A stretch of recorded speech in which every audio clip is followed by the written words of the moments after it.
Hi everyone, Weekly Reviews here. Today is January 27th, and I wanted to do something a little bit different today. I wanted to share with you why January 27th is so important. Today is Holocaust Remembrance Day, and I think that the Holocaust should be remembered because I definitely don't think it's taught enough in schools. I mean, when I was in school, I remember just getting a little paper about the Holocaust and that's it. And so something as horrific and evil as the Holocaust never happens again. I remember when I first heard about the Holocaust, I was probably about 11, and I got one of the Scholastic magazines, and it had Anne Frank on the cover, and I couldn't believe her story. I mean, I did a report on her a year later, and when I got to read her whole story, I couldn't believe that a young girl's life came to such a tragic end, and she had so much ambition and aspiration to be a writer. And I'm happy that we're able to read her story today. There's a hashtag going around social media today. This is hashtag I remember by, and I wanted to share with you some of the things that I remember by. So I remember by watching movies like The Pianist. The Pianist is actually a great movie about one man's story of survival. It's about this man who's living in the Holocaust era, and he was fortunate enough to survive the Holocaust, but when you see the movie, he survived by luck because there was so many instances where he could have gotten caught or captured, and I believe even a Nazi saw him and he let him just hide in his hiding spot. I think he even helped him stay in his hiding spot. Another way I remember by is reading books like The Boy in the Wooden Box. And what's fascinating about this book is that he was saved because he was one of the people on Schindler's List. And another thing that's interesting is that Oskar Schindler offered to save his brother because he was on the same transport as Schindler's accountant, and Schindler saved his accountant, and he offered to save his brother, but his brother wanted to stay with his girlfriend at the time, and unfortunately everybody on that transport perished in Treblinka, which is a Nazi death camp. And Leon's story here is just a story about survival and how his family survived thanks to Oskar Schindler. So a little bit about Schindler's List. It was about this wealthy businessman who I believe he did what was right instead of what was easy. And one of my favorite scenes in the whole movie is at the end, his Jewish workers make him this ring, and it says, "Whoever saves one life saves the world entire." And I get very teary-eyed because, especially when Oskar Schindler is visibly upset because he feels guilty that he did save 1,100 people, but he wanted to save more. He felt like he could have gotten more, and his Jewish workers reassured him that he did everything he could to save just the 1,100 that he did save. And I really think if you haven't seen Schindler's List, I would recommend that because that's a great movie that tells about how the Nazis were, how camp conditions were, and how the lives were in the Jewish ghetto. Another way I remember by is these identification cards. And you can get these at the Holocaust Museum in DC.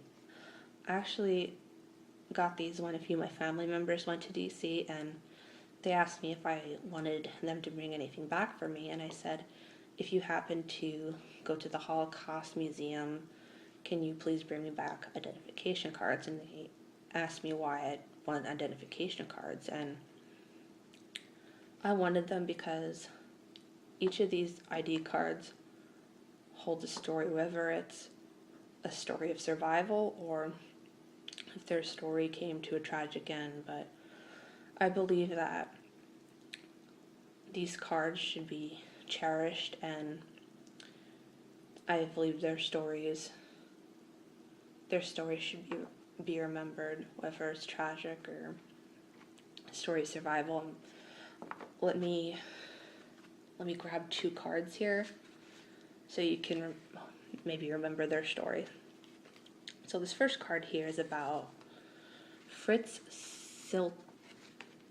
Silton. He was born February 16th, 1904.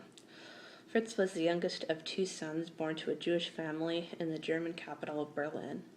In the late 1920s, he earned a doctorate in chemistry and pharmacy. In 1931, he married Elise Tippich.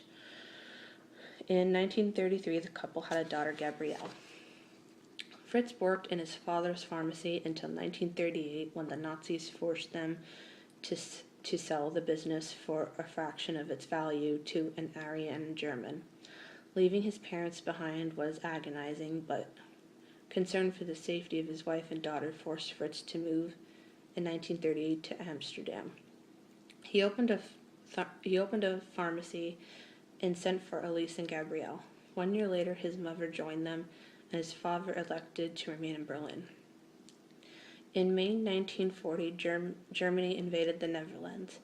Fritz was made a member of the German-appointed Jewish Council and tried to use his position to protect his family from deportation by getting their names on protective lists. But eventually, in June 1943, they were all deported to the Westerbork transfer camp. A month later, Fritz's mother committed suicide. She had learned that she was to be sent to Auschwitz. In 1944, Fritz, Elise, and Gabrielle were deported to the Theresienstadt ghetto. Fritz and his family were liberated by the Soviet troops, and when the Soviet troops took Theresienstadt in 1945. After the war, Fritz returned to Amsterdam and reestablished his pharmacy.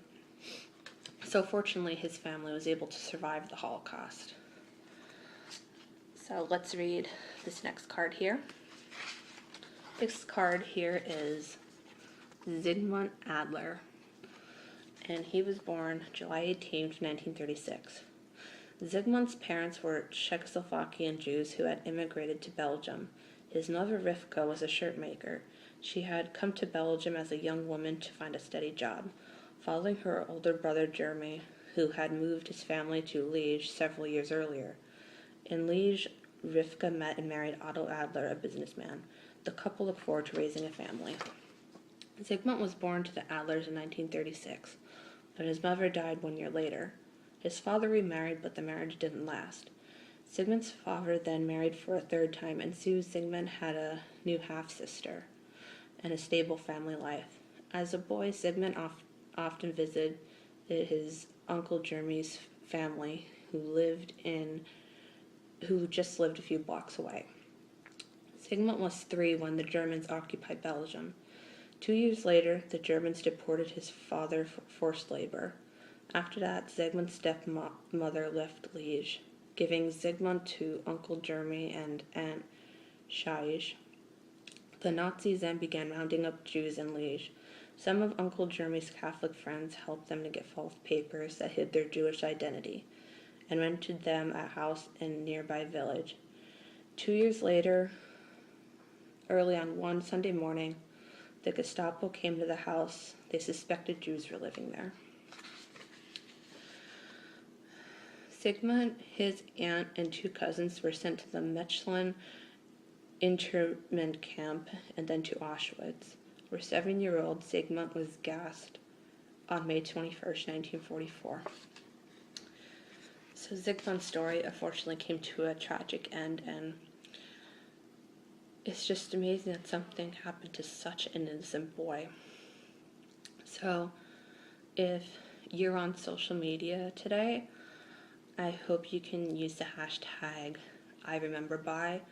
I hope you enjoyed this little video about the Holocaust, and I hope you can read more books or read read more books or watch more movies, or if you're ever fortunate enough to visit the Holocaust Museum, to pick up these identification cards.